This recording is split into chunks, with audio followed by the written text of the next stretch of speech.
Assalamualaikum Pak Nur Wahid. Waalaikumsalam warahmatullahi wabarakatuh. Dereng sami kumpul nah Pak. Ampun. Cek dimulai jam pinten? Niki. Langsung mawon, Mbah. Jam 6.04 apa? Niki saya dereng wonten jam 6.04 mbok kan? Nggih, jam 6.04. Nggih. Tunggu 5 menit lagi. Nggih, mangga mawon.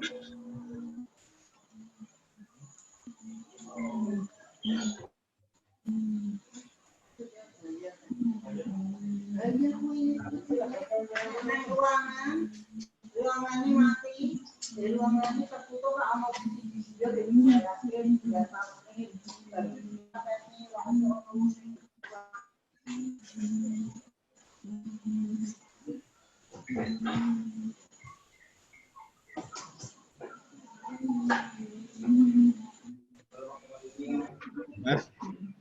Lanjut lah. Cek. Ya.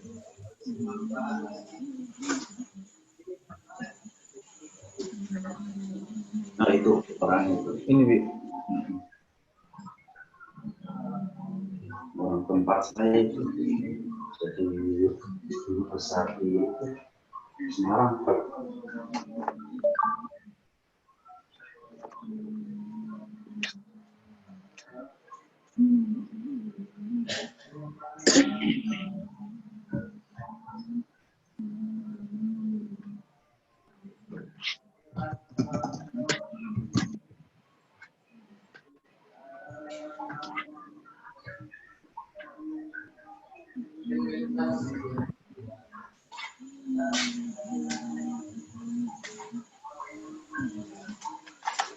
Nanti jam pinten niki Magel? Secekapnya. Kemudian terus bahkan sholat isya sisan. Biasanya sholat isyanya mundur. Oh mama mundur, nggih. Mundur nggih boten mundur nggih boten napa-napa nggih.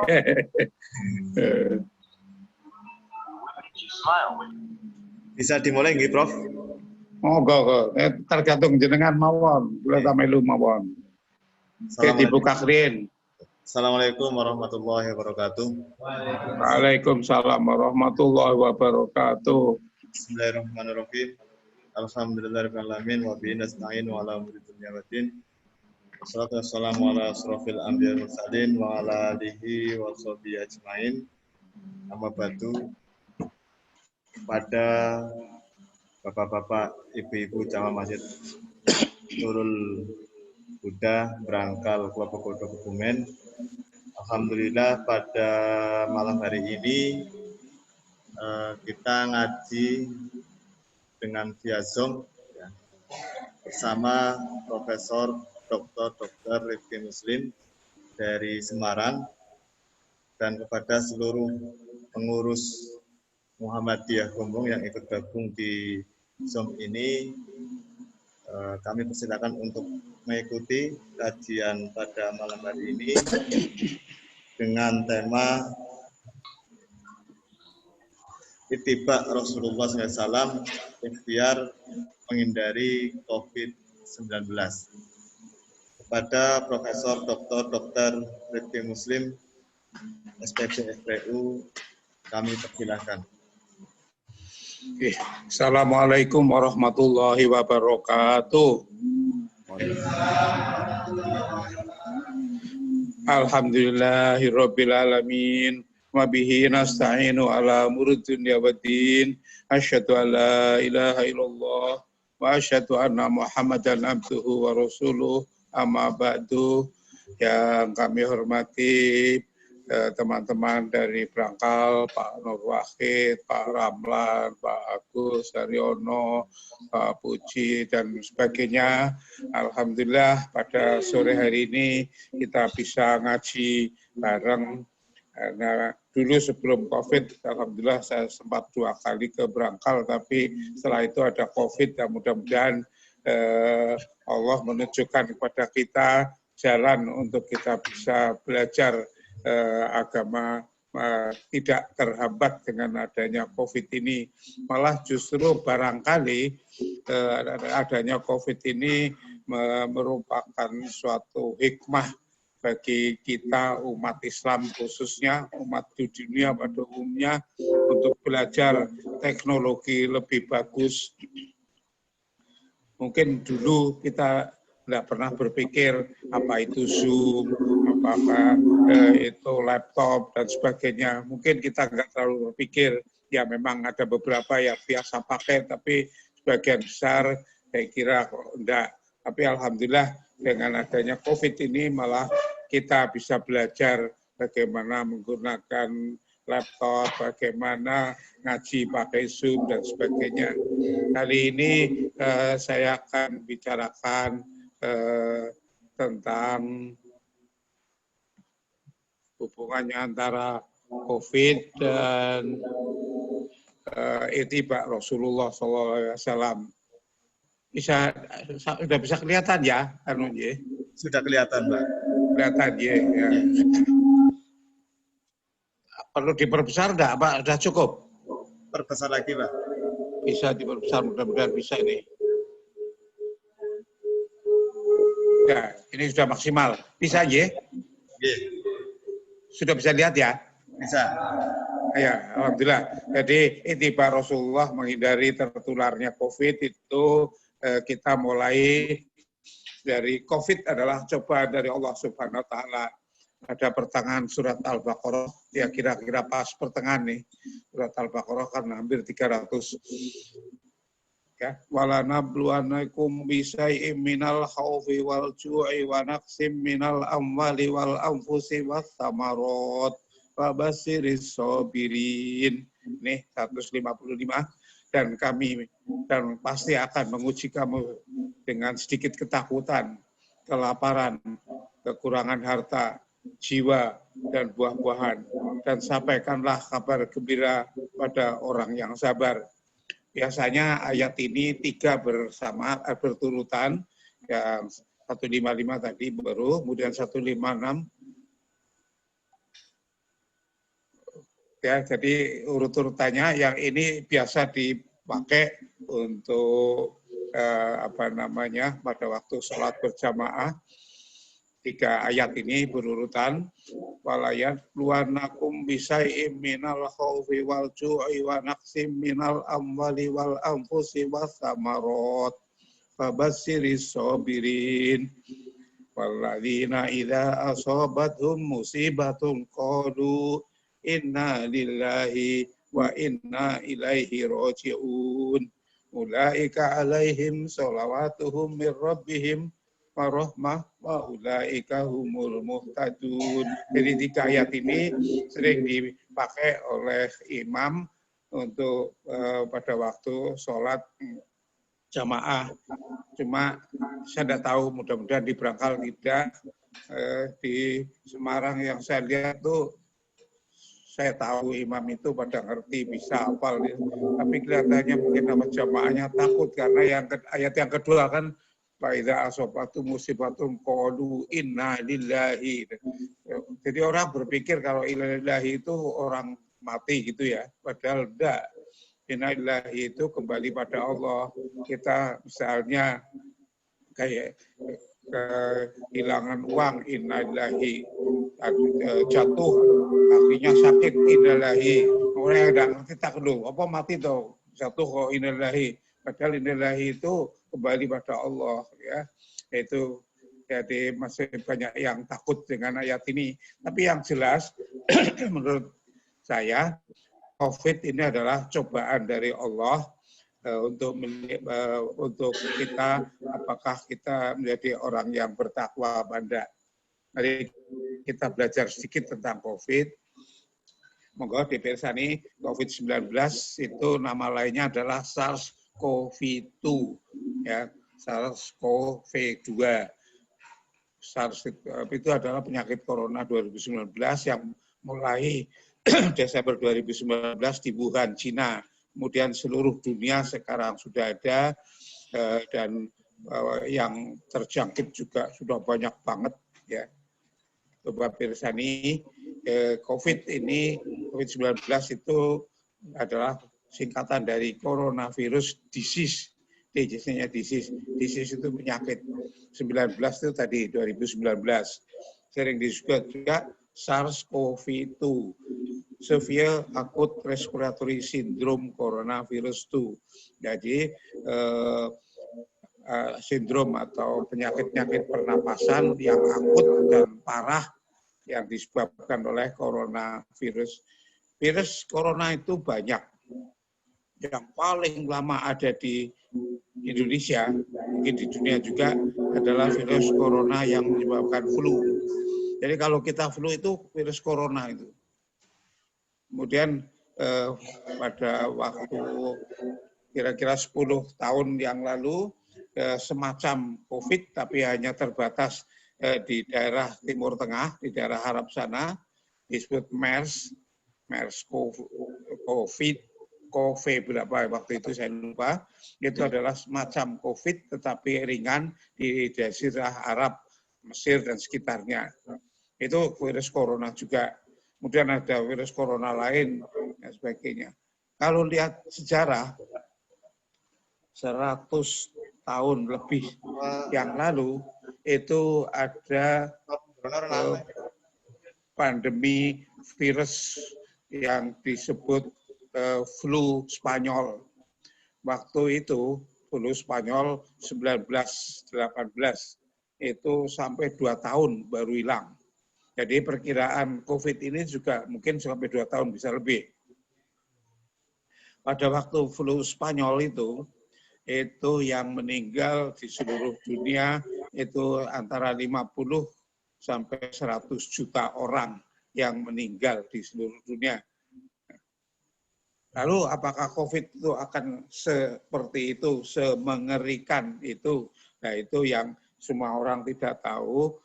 Ya kita berdoa mudah-mudahan tidak, gitu aja.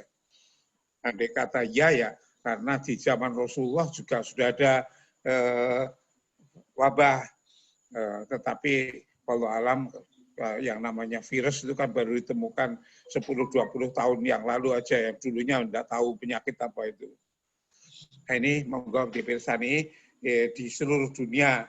Ini 5 September, sekarang kan 9, jadi 4 hari yang lalu itu sudah 27 juta yang terkena positif, terkonfirmasi, artinya positif dengan diperiksa laboratorium ketemu virusnya itu, makanya positif.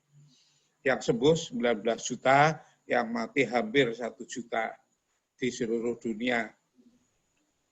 Bagaimana di Indonesia? Nah, di Indonesia itu terkonfirmasi 187, hari ini sudah 188 lebih, hampir 180, hampir 2.000 kalau nggak keliru. Sore ini beritanya sudah 200.000 yang terkonfirmasi, yang sembuh 134.000, yang mati hampir 8.000. Kalau nggak keliru, sore-sore hari ini mungkin sudah lebih dari 8.000 yang mati. Dulur-dulur saya yang semua ada di Kelompok Godo, di Brangkal maupun di tempat lain yang mendengarkan, ternyata bahwa yang tertulis terkonfirmasi itu adalah yang sudah diperiksa positif laboratorium.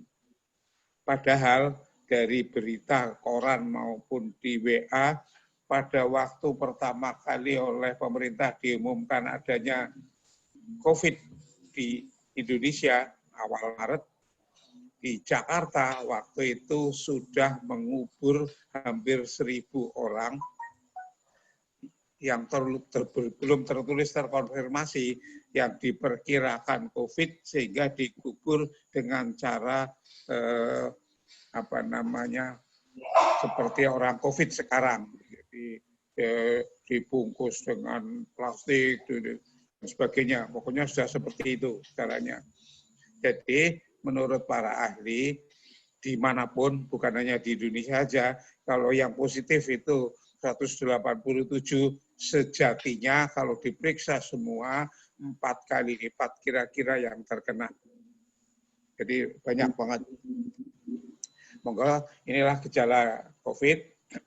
Mula-mula demam lebih dari 38 derajat Celcius, makanya mau masuk sekolah, mau masuk kantor, mau masuk pasar dan sebagainya, itu pakai termogan, jadi diperiksa suhunya.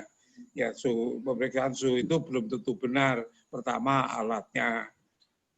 Tadi pagi saya masuk ke rumah sakit, memang mau memeriksa pasien saya, kan semua masuk ke rumah sakit di tes suhunya pakai termogan oleh si satpam, pakai termogan. Terus saya tanya, berapa Mas? Sama satpam itu 36,2 Pro, yang ngomong yang 2, coba pakai yang 1.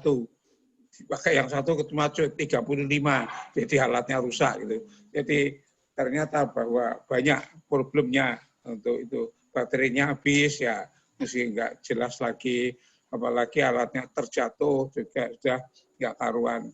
Jadi itulah demam itu harus jadi hal penting, tapi pemeriksaannya kadang tidak benar. Yang kedua, yang penting sekali adalah batuk dan kering, tidak ada dahaknya. Jadi kayak orang TBC. TBC itu batuk tapi tidak ada dahaknya. Kemudian pasiennya merasa lelah, tenggorokan sakit, dan rasa nyaman atau rasa sakit seluruh tubuh.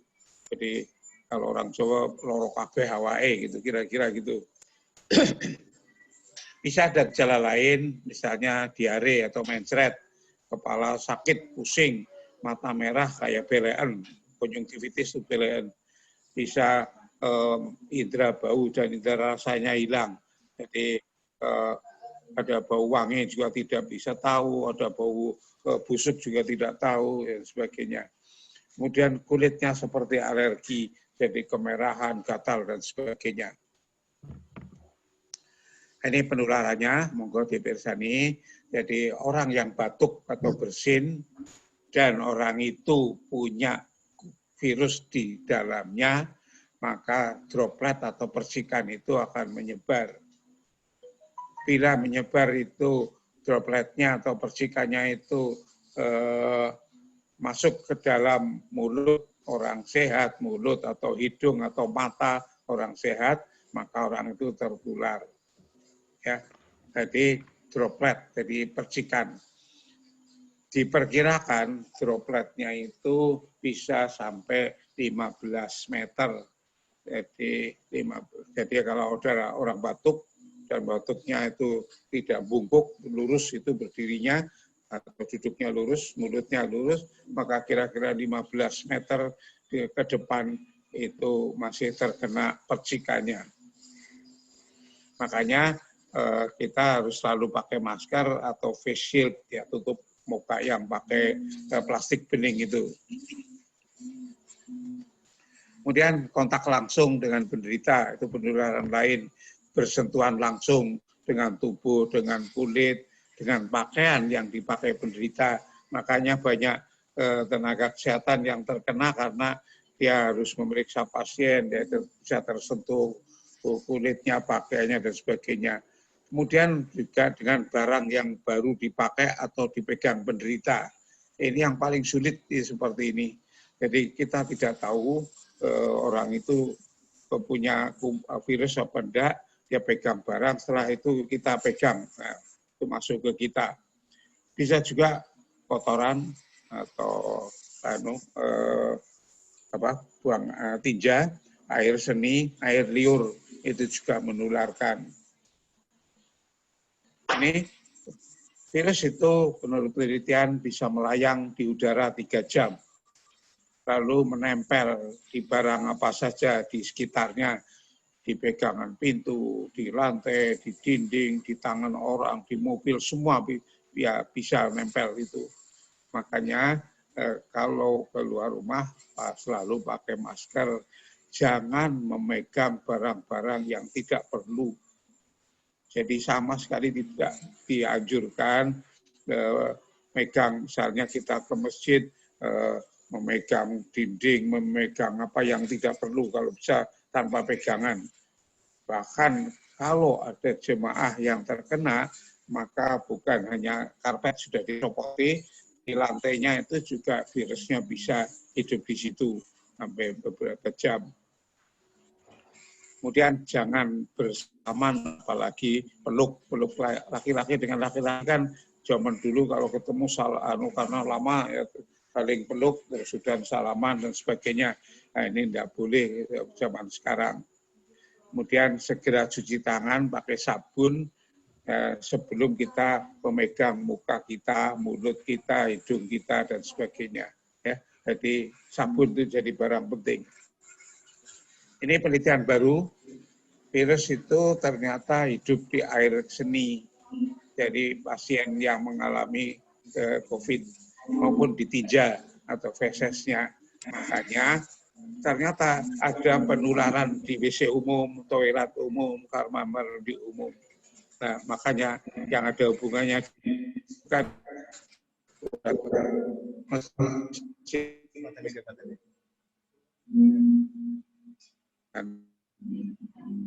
seseorang yang pernah ada virusnya.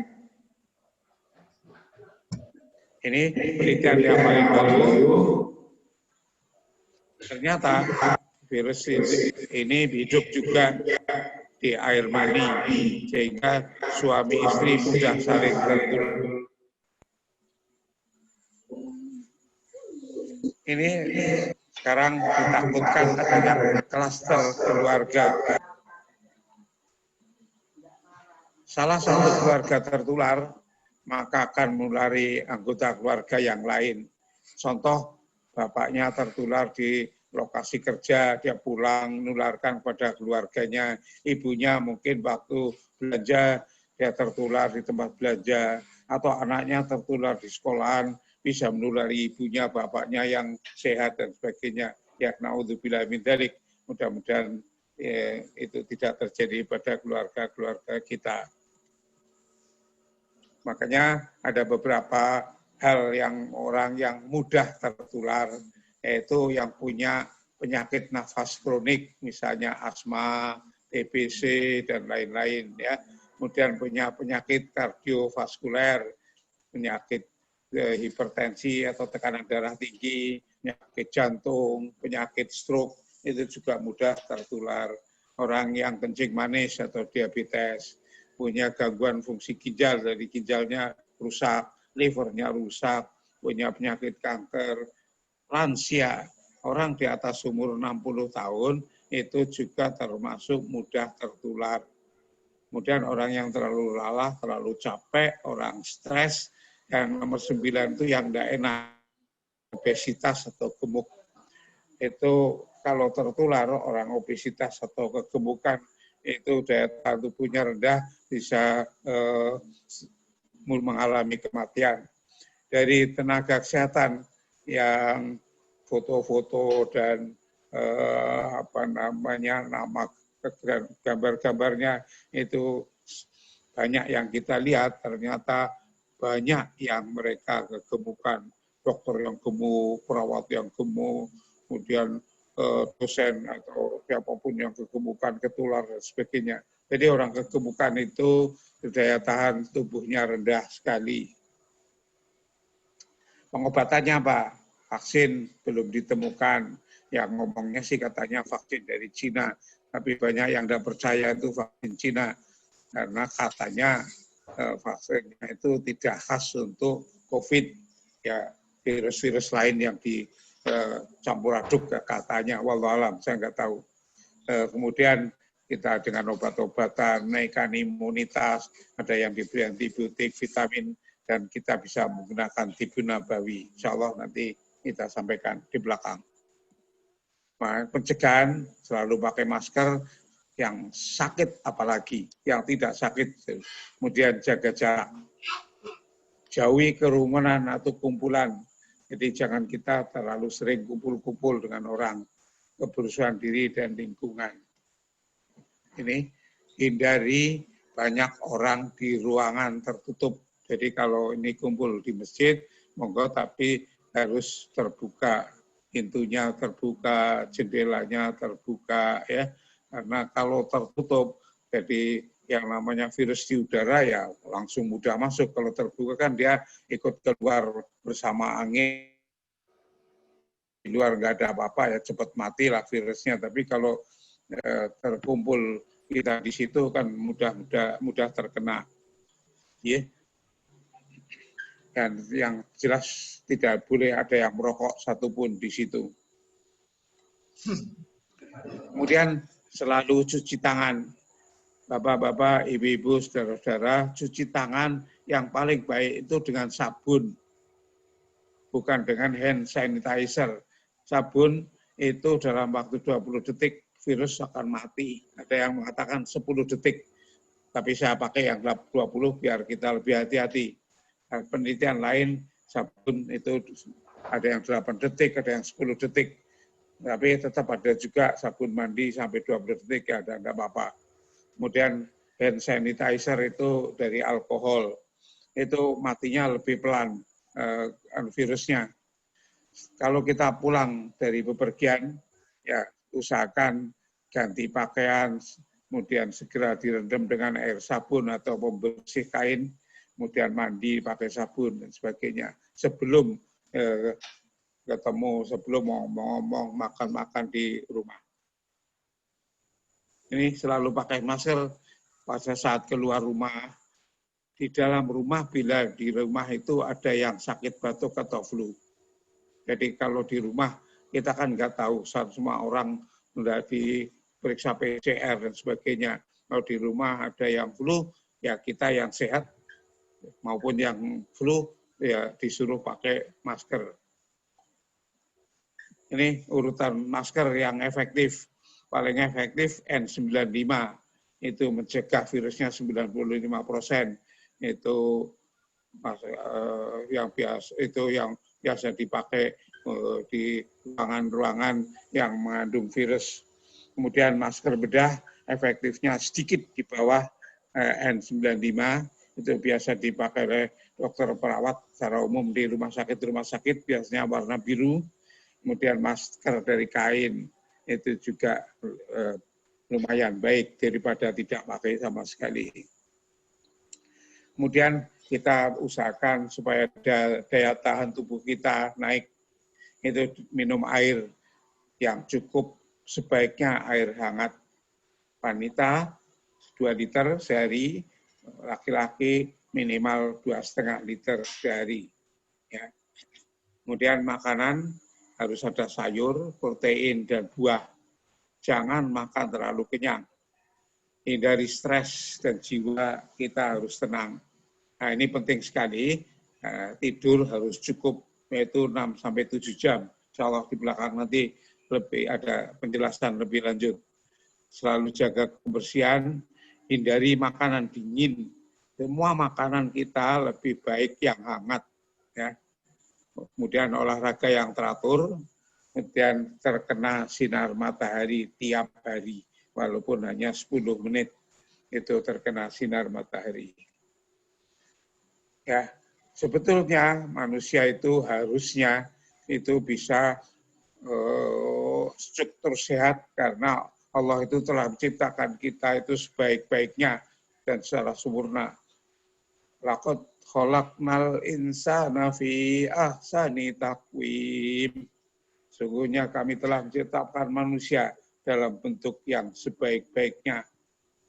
Jadi Allah itu menciptakan kita itu sebaik-baiknya. Seharusnya tubuh kita sudah cukup kuat untuk melawan kuman virus. Karena virus itu bukan zaman sekarang, virus itu makhluk Allah, sudah zaman dulu pun ada gitu. Kemudian kita lihat lagi dalam Al-Fitor 7, Al-Infitor, alladzi khalaqaka fasawwaka fa'adalak, yang telah menciptakan kamu lalu menyempurnakan kejadianmu dan menjadikan tubuhmu seimbang. Jadi Allah itu menjadikan kita itu sempurna dan tubuhnya seimbang. Seimbang dari kedokteran bisa diartikan kalau ada kuman kita bisa mengimbangi dengan daya tahan tubuh sehingga kumannya maupun virusnya mati. Itu kalau tafsirnya dalam ilmu kedokteran.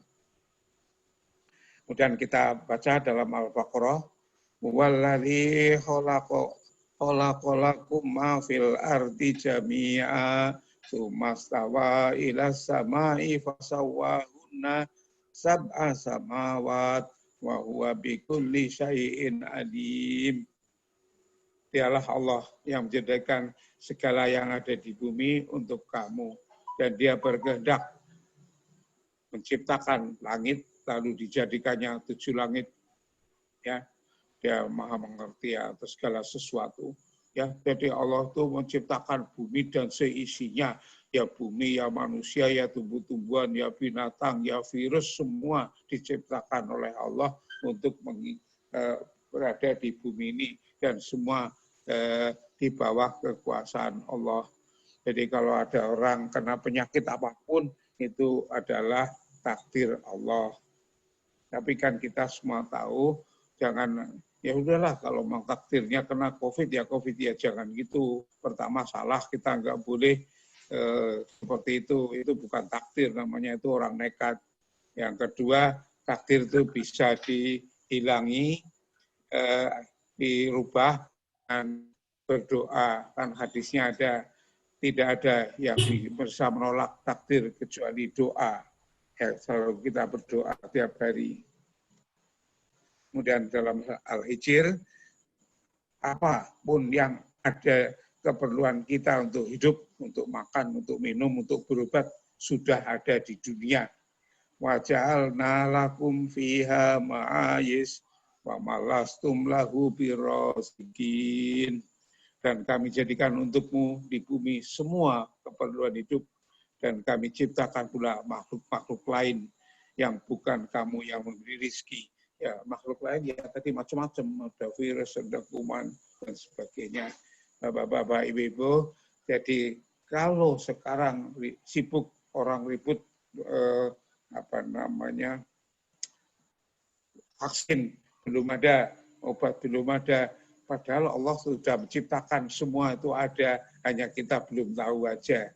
Makanya memang salah satu hal yang harus dikerjakan manusia adalah berusaha untuk mencari kebutuhan-kebutuhan yang sebetulnya sudah diciptakan oleh Allah, cuma belum ketemu aja. Bapak-bapak, ibu-ibu, saudara-saudara semua, ajaran lockdown itu ajaran Rasulullah.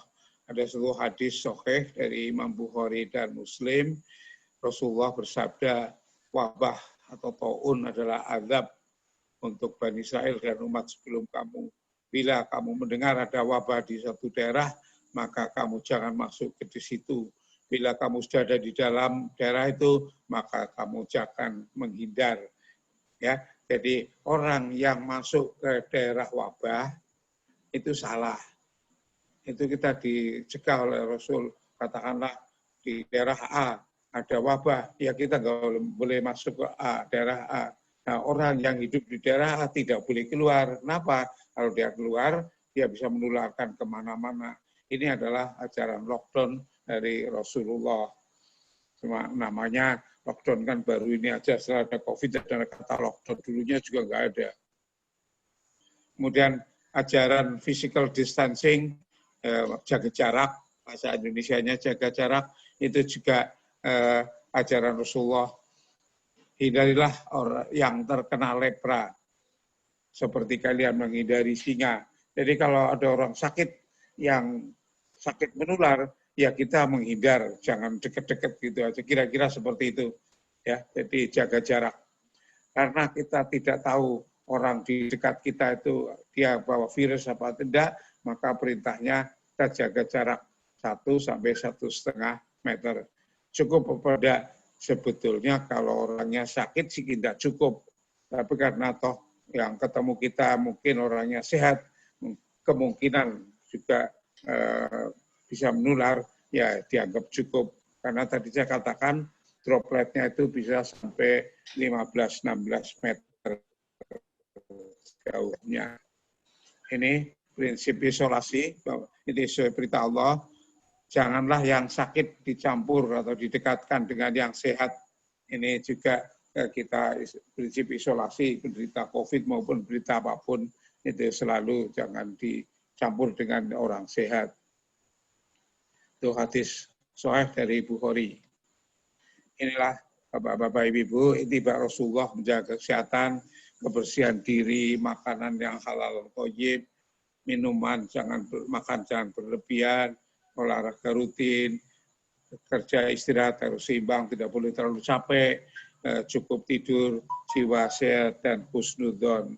Jadi orang kalau biasa suudzon, biasa prasangka jelek pada orang lain, itu biasanya jiwanya kurang sehat.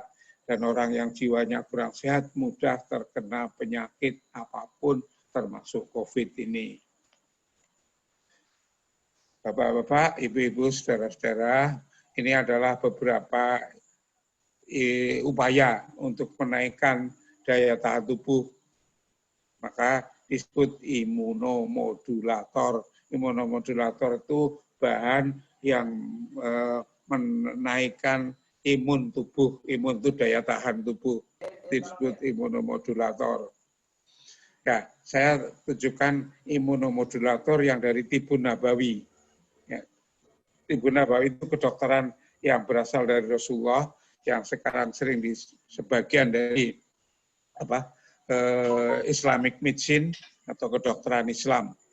Itu dari zaman dulu Rasulullah menganjurkan habatus sauda, madu, kurma, zaitun, buah tin, air zam-zam. Itu adalah obat untuk menaikkan daya tahan tubuh kita. Dalam surat An-Nahl, Fakulu mimma razaqakumullahu halalan thayyiba waskuru ni'matallahi in kuntum iyyahu ta'budun.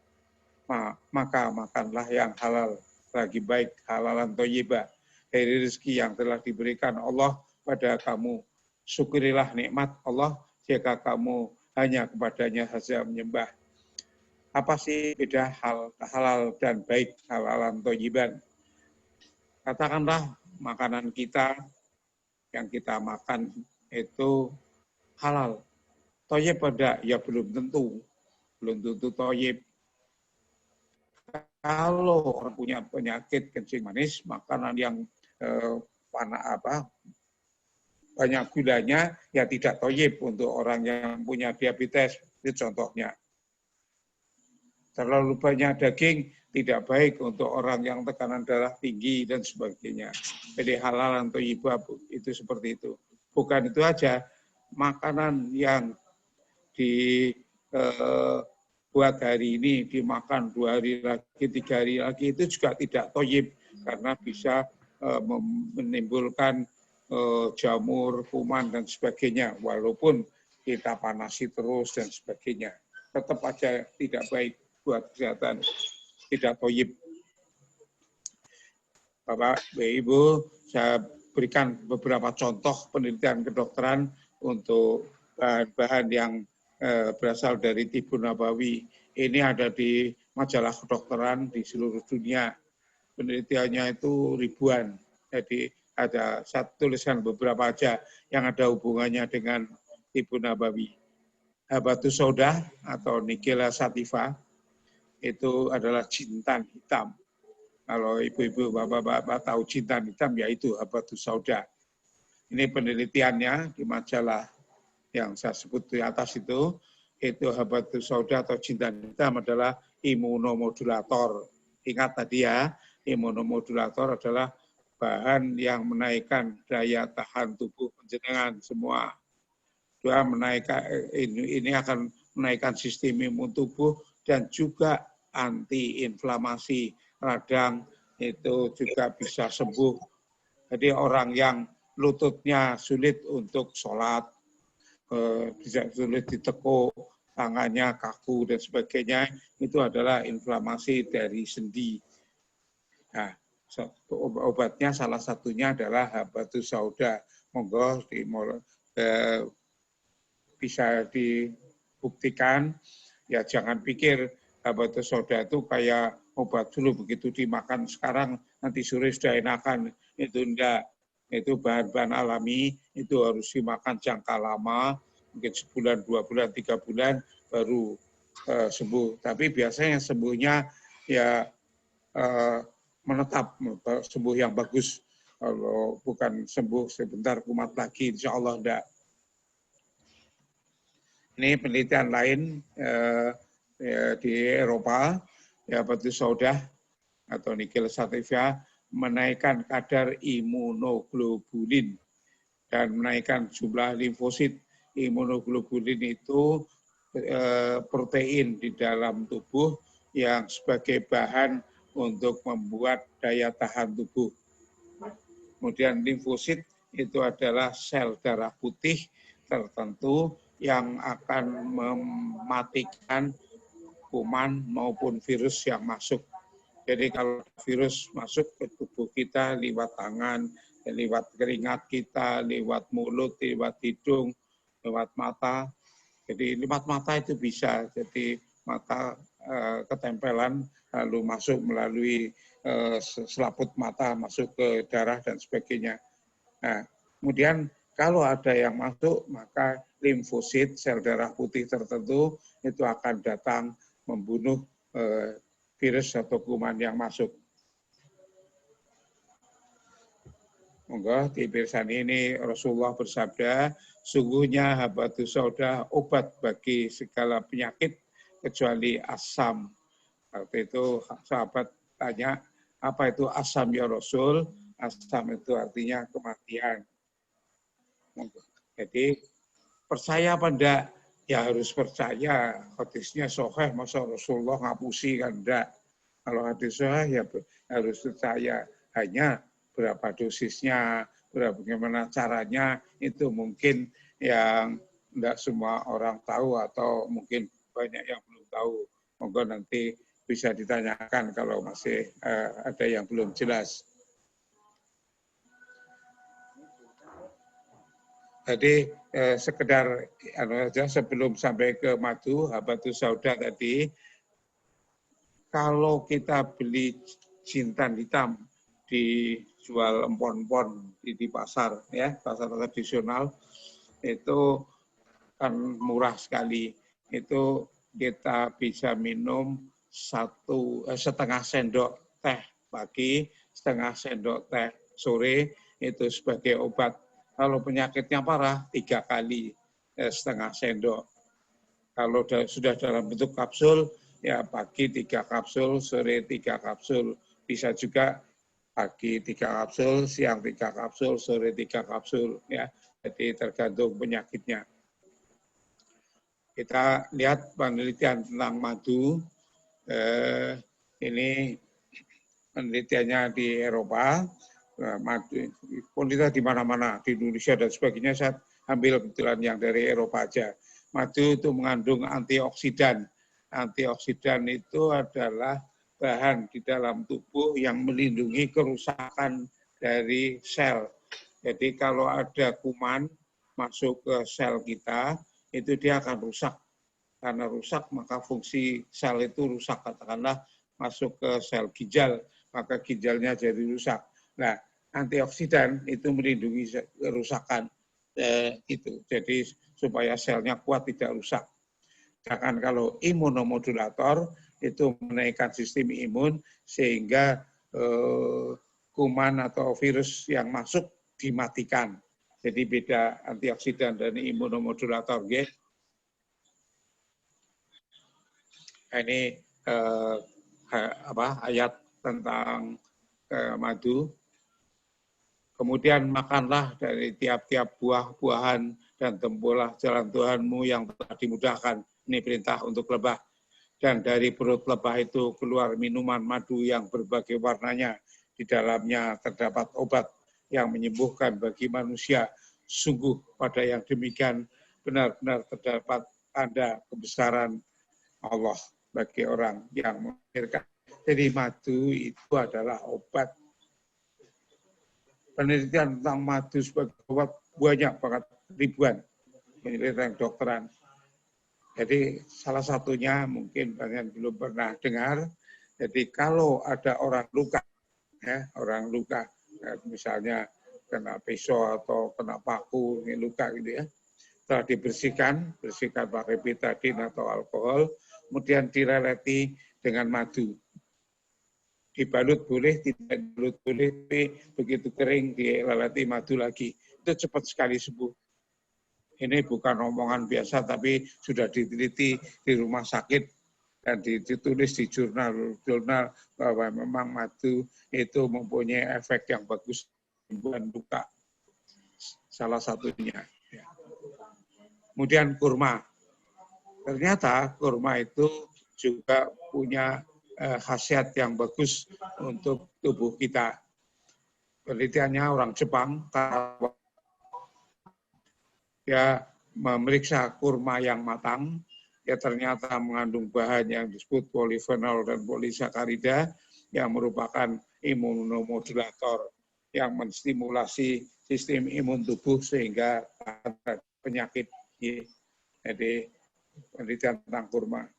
Nah, hadis tentang kurma saya kira sudah biasa dengar. Sesungguhnya di dalam kurma ajwa terdapat obat yang agar tidak terkena racun. Adalah yang kurma ajwa, ya pagi makan 7 kurma ajwa maka terbebas dari racun dan penyakit kalau nggak keliru gitu. Ini hadis yang ini tidak disebut 7 dari Muslim ya. Apa kurma ajwa? Kurma ajwa itu kurmanya kecil kehitaman, tumbuhnya di sekitar Madinah. Ternyata tidak. Nah, ini tadi yang penelitiannya Karasawa ini bukan kurma ajwa, tapi kurma.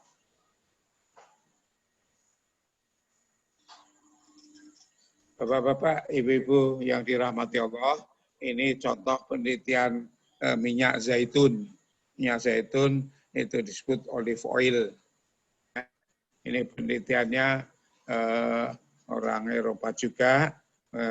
Ternyata olive oil atau minyak zaitun itu imunomodulator yang bagus dan menaikkan sistem imun tubuh. Sekarang banyak dijual, banyak mau beli minyak zaitun di toko-toko yang besar atau di supermarket itu ada dan itu bisa dipakai. Bagaimana caranya? Ya minum 1 sendok teh pagi, siang sampai sore atau 2 kali aja, tergantung penyakitnya. Nih, hadis tentang minyak zaitun, konsumsilah minyak zaitun dan gunakan sebagai minyak rambut karena dari pohon yang diberkahi.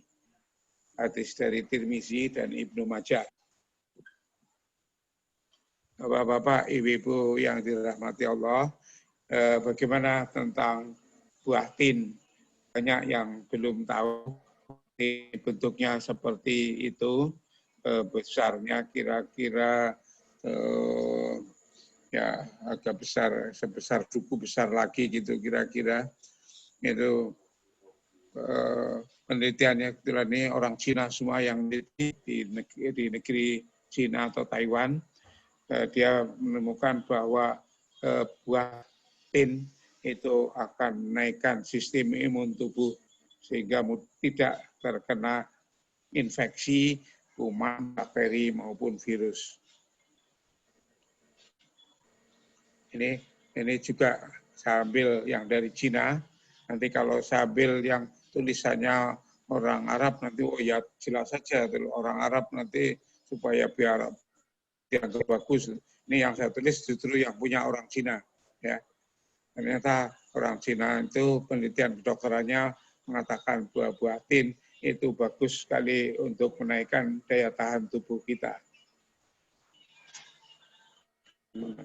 Watini wazaitun waturi sinin wahadzal baladil amin, ya. Jadi ini tentang buah tin.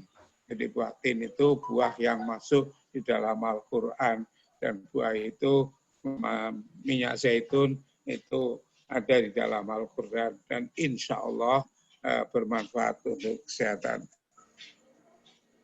Terus kemudian penelitian air zam-zam ini. Ternyata penelitian air zam-zam, ini penelitian kedokteran juga, punya efek mencegah timbulnya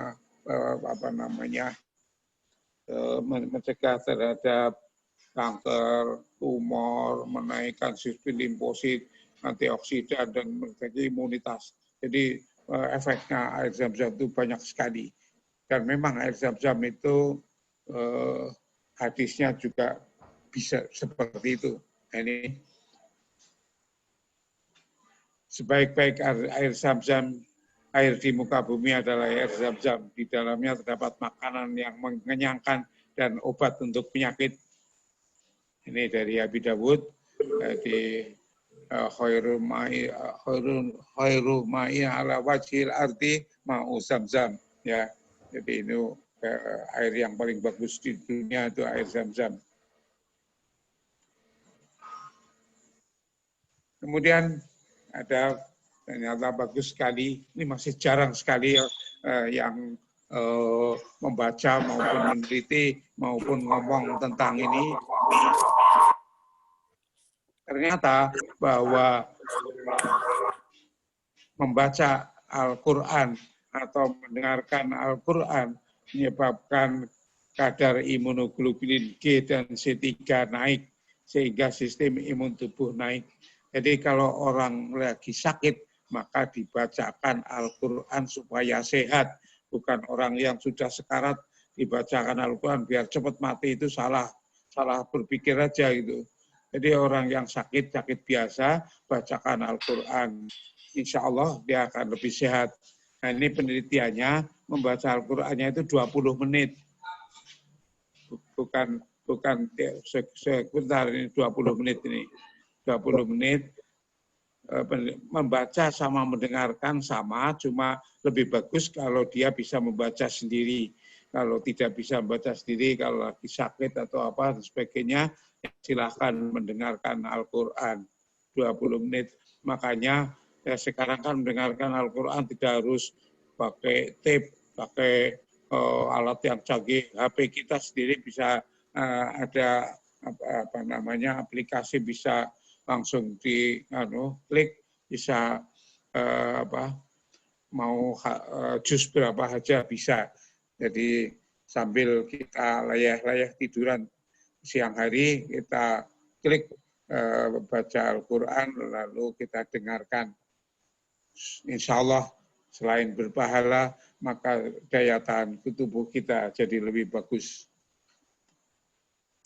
Rasulullah SAW bersabda, hendaklah kamu memakai 2 alat penyembuh, yaitu madu dan Al-Quran.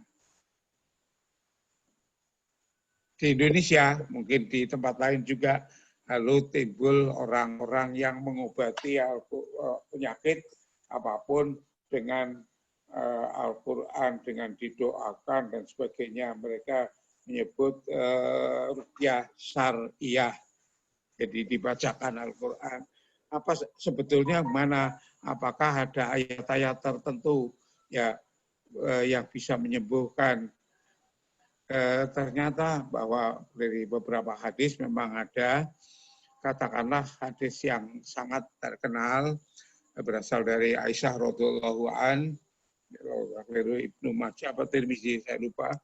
Jadi Rasulullah pada suatu saat kakinya atau perutnya atau apa yang sakit, maka beliau membaca muawwidzatain, jadi kul a'udzu birabbil falaq sama kul a'udzu birabbin nas.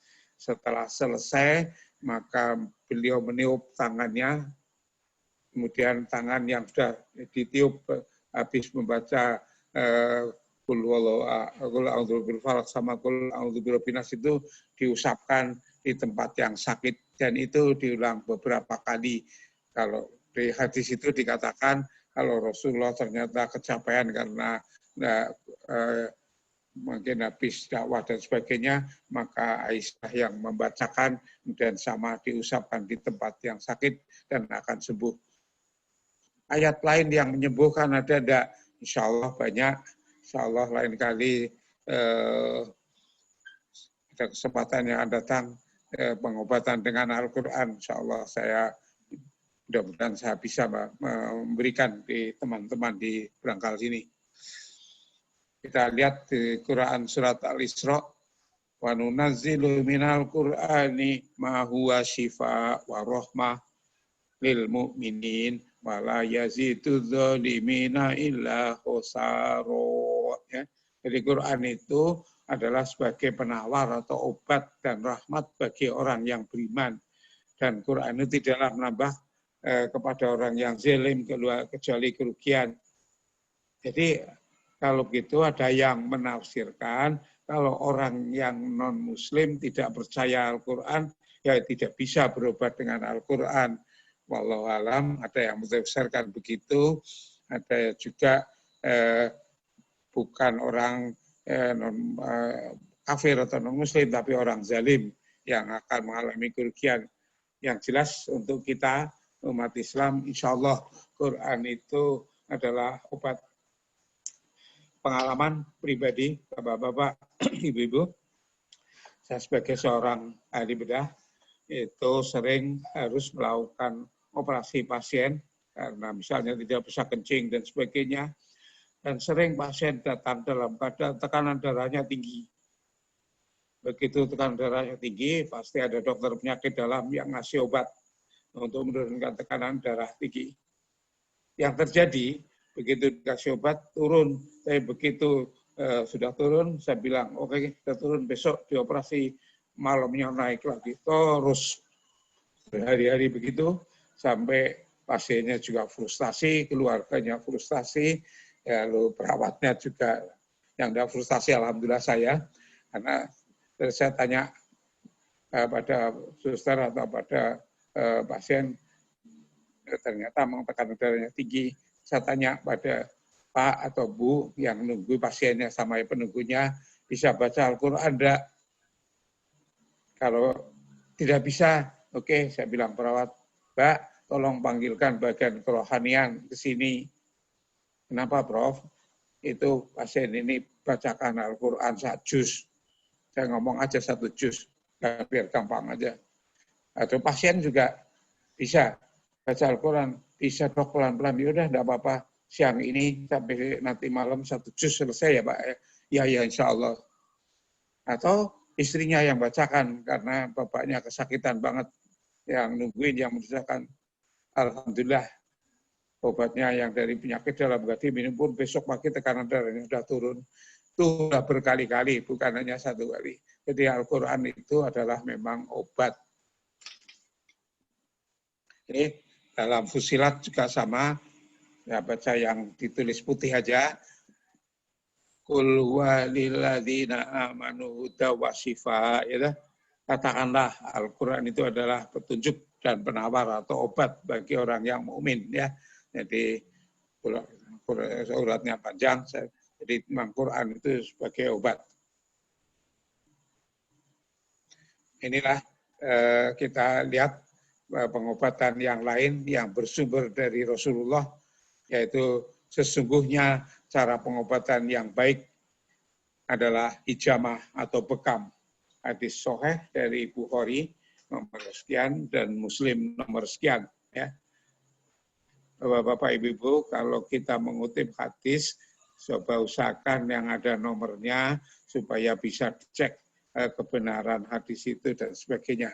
Karena mengecek hadis itu benar apa enggak, kita juga bisa pakai HP kita yang diberi aplikasi hadis dan sebagainya. Ternyata Rasulullah itu menganjurkan salah satu pengobatan yang baik adalah dengan berbekam.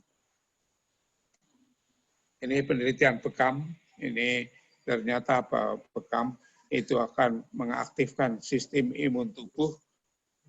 Bekam bahasa Arabnya disebut hijamah, bahasa Inggrisnya disebut cupping terapi atau cupping method, ya. Jadi bahasa Indonesianya bekam, yaitu mengaktifkan sistem imun tubuh sehingga tubuh kita jadi lebih mudah sehat. Kemudian penelitian di Cina juga tentang bekam. Bekam mengaktifkan neuroendokrin imun system, ya. Jadi ini lebih teliti lagi penelitiannya. Jadi ada sel-sel saraf yang disebut neuroendokrin yang akan menimbulkan imunitas tubuh kita menjadi lebih bagus. Ya, inilah yang harus kita waspadai. Rasulullah bersabda, barang siapa yang membenci sunnahku, membenci itu bisa ditulis tidak percaya juga, maka ia bukan dari golonganku. Ya, kalau Rasulullah mengatakan hadis sahih, ya kita harus percaya bahwa itu benar gitu loh. Kalau kita nggak percaya, ya Rasulullah, ya itu bukan golonganku. Hadisnya insya Allah sahih dari Bukhari nomor sekian dan Muslim nomor sekian. Ini vitamin dan herbal untuk menghindari COVID. Vitamin A, vitamin C, vitamin D, dan vitamin E. Kemudian ada mineral zinc, asam folat, dan mineral lain. Herbal yang diperkirakan anti COVID, ya, itu jahe, meniran, sambiloto, daun sembung, jahe merah, temulawak, kayu manis, sereh, minyak kayu putih, dan lain-lain. Jadi itu banyak herbal yang diperkirakan bisa sebagai obat terhadap COVID. Bagaimana? Betul pada tadi ayatnya kan Allah menurunkan manusia, segala keperluannya sudah disiapkan oleh Allah di dunia. Nah, mungkin kita nggak tahu, jangan-jangan benar ya. Cuma kalau di dunia kedokteran harus diteliti bertingkat. Katakanlah misalnya kalau untuk menjadi obat yang diresepi ya, resep di rumah sakit itu penelitiannya banyak tingkatnya. Tingkat pertama diteliti jenis kandungan kimianya, jenis ininya dan sebagainya. Kalau kandungan ini punya efek ini, juga ini efek ini dan sebagainya. Setelah itu dicobakan pada binatang. Pada binatang baik, langsung bagus, pada manusia enggak. Wadah boleh, langsung malah itu dicobakan pada orang sehat. Bukan orang sakit, orang sehat. Dengan orang sehat diberi obat yang mau jadi obat itu, lalu dicek darahnya, cek kencingnya, ada kenaikan laboratorium tertentu apa enggak. Kalau itu semua baik, dicek, dicobakan pada orang sakit yang tertentu dan dibandingkan orang sakit diberi obat itu dan orang sakit yang diberi obat lain dan orang sakit yang tidak diberi obat, sehingga nanti ada perbandingan ternyata mana. Jangan-jangan memang orangnya tidur aja sembuh sendiri, jadi yang tidak diberi apa-apa pun sembuh gitu loh. Jadi itulah ilmu kedokteran itu untuk menentukan obat itu ngomong bertingkat-tingkat. Jadi nggak bisa ngomong, makanya tulisan saya juga yang diperkirakan. Saya tidak berani nulis obat ini, obat itu. jamu ini bisa untuk COVID dan sebagainya. Bapak-bapak, ibu-ibu, ini monggo dipirsani bahwa untuk meningkatkan daya tubuh kita itu ada saya tulis 12 jenis buah yang bisa kita dapat, ada yang mudah kita dapat, ada yang susah, tapi cari yang mudah aja karena sama aja. Jeruk, pepaya atau kates ya, kiwi itu susah, jambu biji, jambu kluthuk, jambu biji merah, jambu biji putih. Menurut penelitian yang merah lebih bagus daripada yang putih. Kelapa itu degan, kelapa yang dari air kelapa atau kelapa yang sudah sudah tua ataupun yang masih muda langsung dimakan, maksudnya bukan untuk santan maksudnya. Itu adalah menaikkan imunitas. Jadi yang sakit-sakit silahkan sering minum air degan. Nanti insya Allah bagus. Kemudian apel itu sulit, stroberi juga sulit. Nah, yang mangga kalau lagi musim kan banyak banget. Semangka insya Allah juga banyak. Pisang tiap hari ada. Delima sulit, tomat mudah sekali. Bahkan tomat ditanam di pot di depan rumah juga tumbuh dengan sendirinya. Itu adalah bahan-bahan murah yang bisa kita pakai untuk menaikkan daya tahan tubuh kita. Makanya sebelum berakhir ini ada tulisan dikit, hindari COVID, 1, sering cuci tangan dengan sabun. Ya. Bila batuk atau bersin, mulut harus ditutup. Selalu pakai masker, batasi di tempat umum. Makanya ada yang sampai sekarang tidak berani Jumatan, ada yang tidak berani jamaah di masjid dan sebagainya karena memang takut, karena mungkin dia punya penyakit lain, ya sudah lansia dan sebagainya. Kadang-kadang kita juga, ya memang Majelis Ulama juga memberi kemudahan rukhsah itu dengan, jadi tidak usah jamaah dulu, ya udah. Kemudian jaga jarak, kemudian bersihkan benda yang sering kita pegang. Karena jangan-jangan benda yang kita pegang itu katakanlah HP kita. HP kita itu ditaruh di satu tempat, mungkin ada kuman dari udara nempel dan sebagainya, maka seringkala kita bersihkan. Ya minimal dengan air sehingga bersih, atau dengan sabun, yang air sabun sebentar lalu cepat-cepat dibersihkan dan sebagainya. Kemudian jangan peluk atau salaman dengan orang lain yang kita tidak tahu kesehatannya. Kalau kita tahu mana, ya insya Allah kalau kita tahu persis tidak ada, ya enggak apa, katakanlah orang serumah yang sehat terus, ya udah enggak apa-apa. Kemudian stop rokok, olahraga rutin walaupun ringan. Dan katanya di penelitian yang baru, kalau dalam mencegah COVID ini, jalan kaki tiap pagi setengah jam itu cukup untuk olahraga yang bagus untuk menaikkan daya tahan tubuh kita. Ya, saya kira itu, ya, alhamdulillah hampir 1 jam saya ngomong. Mudah-mudahan ada manfaatnya untuk kita semua. Dan monggo kalau ada yang belum jelas, mudah-mudahan saya bisa menjelaskan. Assalamualaikum warahmatullahi wabarakatuh. Waalaikumsalam warahmatullahi wabarakatuh. Terima kasih Profesor Rizky Muslim atas penjelasannya kepada kami. Monggo nanti ada yang mau tanya, Bapak Ibu. Silakan. Tadi kan saya beri kesempatan yang belum jelas, monggo mudah-mudahan saya bisa jawab.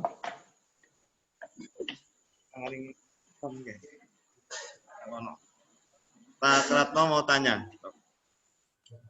Monggo.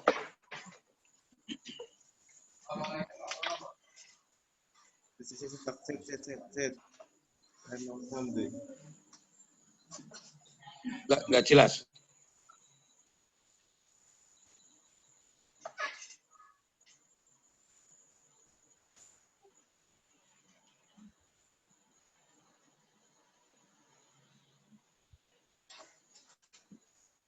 Assalamualaikum.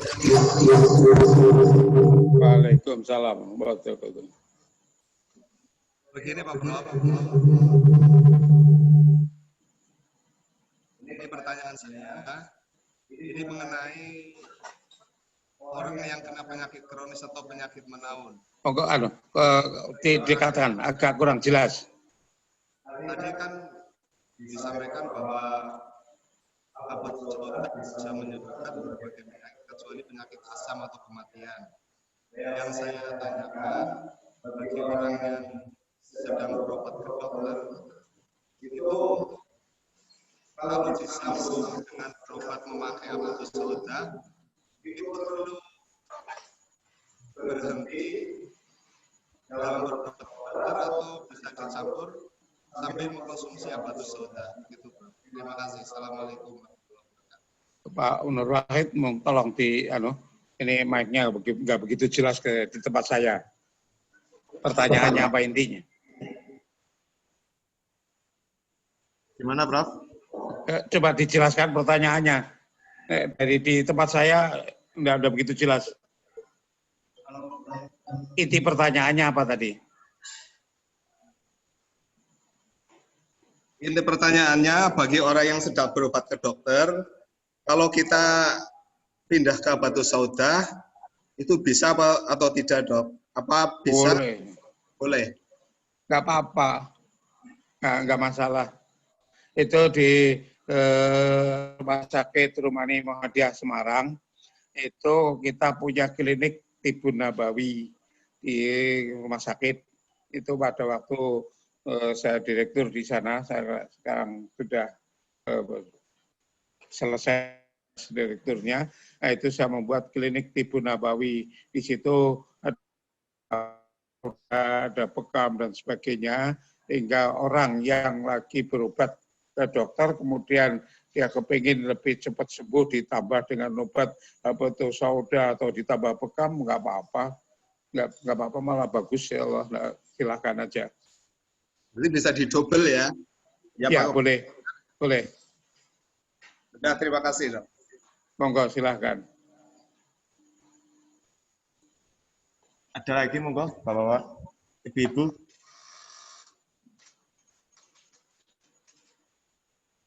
Enten obotan nggih, Bapak Ibu yang mau bertanya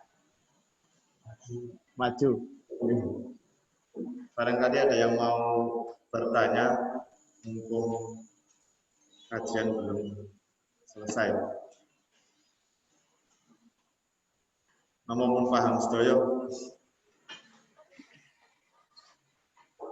Cukup ya, Pak. Sudah cukup ini, Prof. Alhamdulillah.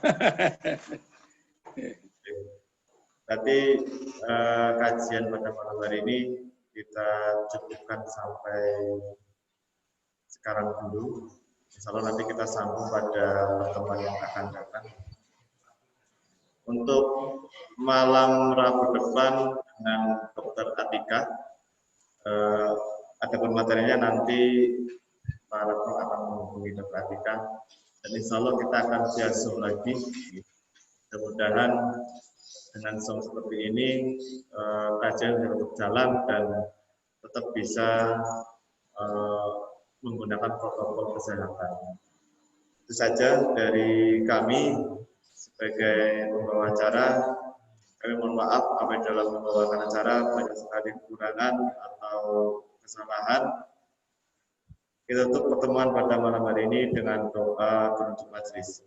Subhanallah wa bihamdihi, asyhadu an la ilaha illallah. Assalamualaikum warahmatullahi wabarakatuh. Waalaikumsalam warahmatullahi wabarakatuh. Ya, jadi itu yang akan datang, insya Allah kalau berobat dengan Al-Quran, insya Allah nanti saya siapkan. Kalau Siap.